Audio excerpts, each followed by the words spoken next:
Bonjour à tous, Agnès ici du Centre chrétien Viens voir. Et encore une fois, on veut vous partager un peu de la parole et vous encourager.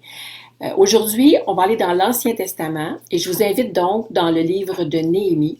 Si vous n'avez pas lu le livre de Néhémie, ce n'est pas très long, il y a 13 chapitres et c'est fantastique, c'est une belle lecture. Alors, gâtez-vous et lisez le livre de Néhémie. Aujourd'hui, on va regarder seulement 2 ou 3 versets dans le 8e chapitre. Vous entendez sûrement de temps en temps quelqu'un vous dire « La joie du Seigneur est ta force ». Alors oui, c'est la 5e capsule aujourd'hui dans la série sur la joie de l'Éternel. La parole de Dieu nous parle tellement de la joie. Alors je vais vous lire dans le verset 10, la fin du verset seulement, et c'est là qu'on retrouve ces paroles. C'est-à-dire qu'on retrouve « Car la joie de l'Éternel sera votre force ».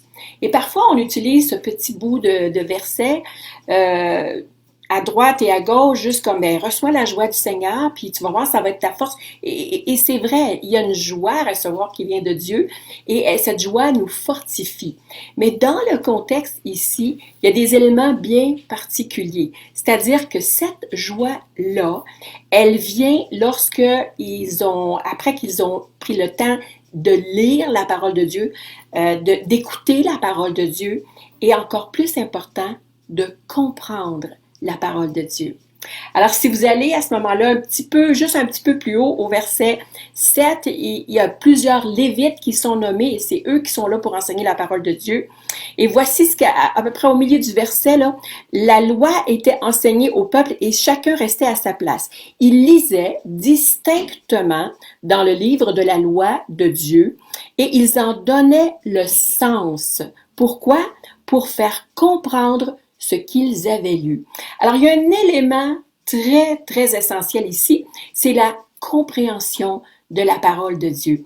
Alors, si je prends ce livre et que je le lis et que je le lis et que je le lis, mais que je ne comprends pas ce que je lis, eh bien, ça n'aura pas l'effet de produire en moi la joie. Donc, j'ai besoin de le comprendre.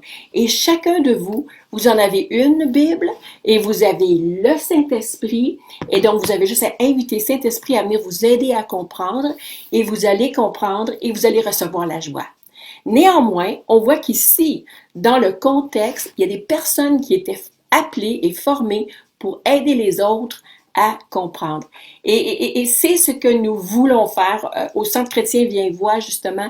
Nous sommes une équipe et que ce soit Pasteur Jim, Bernard, Louise, Caroline ou moi-même, depuis au-delà d'un mois maintenant qu'on ne peut se réunir, qu'on ne peut se rassembler pour étudier la parole de Dieu ensemble, mais nous avons intentionnellement voulu être avec vous à chaque jour depuis au-delà d'un mois, avec une petite capsule de quelques minutes, avec un Facebook Live le mercredi soir et le dimanche matin, avec 5 groupes de prière qui se réunissent et on vous offre, si vous voulez vous joindre à ces groupes de prière-là aussi, ce qu'on veut, c'est être encore présent pour vous, afin de vous aider si, même après avoir lu et avoir prié et que le Saint-Esprit vous a fait faire un bout de chemin, mais si vous avez besoin d'un petit coup de pouce, vous avez besoin que quelqu'un vous aide à comprendre un passage de la parole de Dieu, eh bien, sachez que nous sommes là et ça nous fait plaisir. Vous nous appelez, vous nous écrivez un petit mot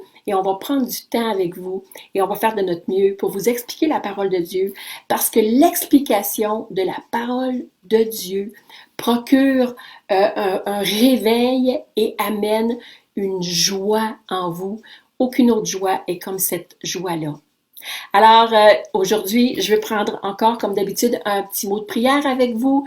Alors, Seigneur, grand Dieu, merci, merci, merci pour ta parole. Aide-nous à la bien comprendre. Saint-Esprit, toi, tu es là, tu nous éclaires. Merci d'être présent, Saint-Esprit. Seigneur Jésus, tu es celui qui demeure en nous. Donc, si tu demeures en nous et que nous demeurons en toi, ta parole est en nous, ton amour est en nous et tout ça nous amène une joie aussi. Donc, au nom de Jésus, nous avons prié ensemble et c'est sérieux, frères et sœurs. N'hésitez pas, nous sommes là pour ça. Communiquez avec nous. À la prochaine.